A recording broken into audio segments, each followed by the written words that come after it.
We can do more to take the most dangerous weapons out of the hands of the most dangerous people. The Democrats want to make it about the gun and not about the person. You've heard the back and forth in the nation's capital, but just a few miles outside the halls of Congress, guns are no casual debate. In southeast Washington, D.C., we met Peace Rayfay, who described the frequency of gun violence here. Almost every second, every minute, we have gun violence everywhere. It's a very, serious problem. We spoke with her as she was picking up her son, a 7th grader from St. Thomas More Catholic School.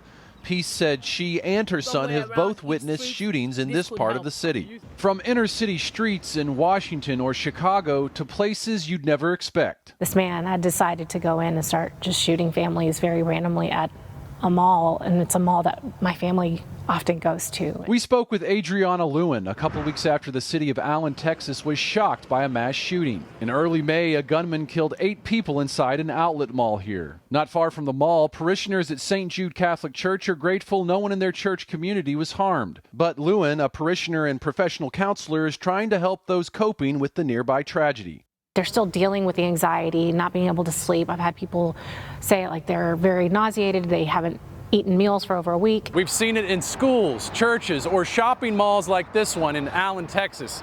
Scenes of mass murder leaving so many questions behind. Why did it happen, and what's next? But the first action and the strongest action is prayer.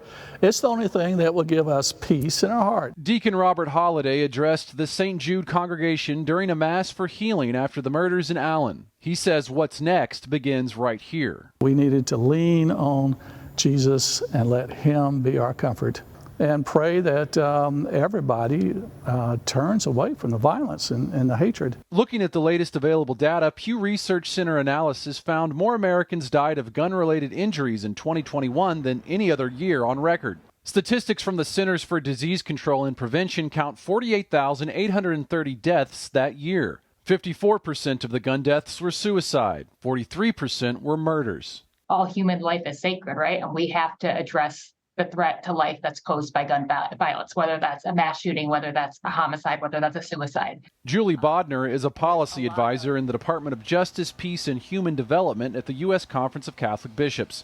For decades, Catholic leaders have called for prayer and action to end gun violence. Going back to 1994, U.S. bishops published a pastoral letter saying, quote, "We have an obligation to respond. Violence in our homes, our schools and streets, our nation and world is destroying the lives, dignity, and hopes of millions of our sisters and brothers." The evidence shows that reasonable gun control measures can save lives. But the thing is that the response must include some policy changes to address the plague of gun violence, right? That's part of this issue.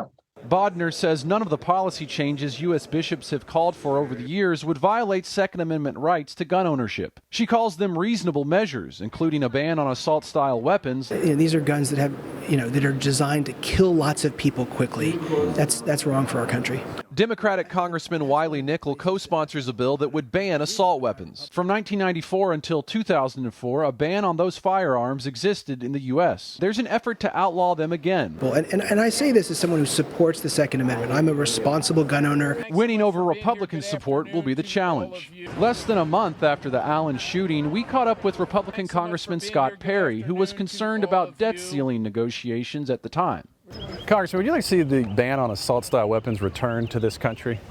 We're here talking about the debt ceiling. Well, right? sure, but would you? Yeah. This is We're here to talk about the debt ceiling. You can do both at the same time, right? I mean, you're a congressman. You're representing the needs of the people. So what is your question? My question is: there was a ban on assault-style weapons in this country for 10 years. Do you think something like that should be brought back? And of course, if you have any clue, it did absolutely nothing. But Julie Bodner says evidence gathered by the U.S. Conference of Catholic Bishops shows when assault-style weapons are used for violence, more people are killed. The shootings that involve a large capacity magazine resulted in 62% higher death toll. The gun debate can be complex. There are questions about greater gun restrictions, vetting gun owners, and the high number of guns already in circulation, both legally and illegally. Lifelong D.C. resident Perry Nesmith is familiar with the city's history of gun-related crime. On a larger scale, he describes what he calls moral decay within society. My opinion is that the church on a whole, no matter what the faith is, has kind of taken a back seat and kind of letting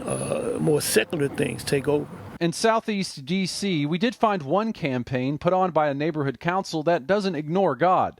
It's using his command in the appeal to end gun violence. Bright red signs planted along the streets read, "Thou shalt not kill." But for now, one resident here told us it's still not safe enough for her young children to go outside. Because my kids don't get to play outside or nothing like that. Like, I have to take them other places for them to play outside. Like, it's just uncomfortable.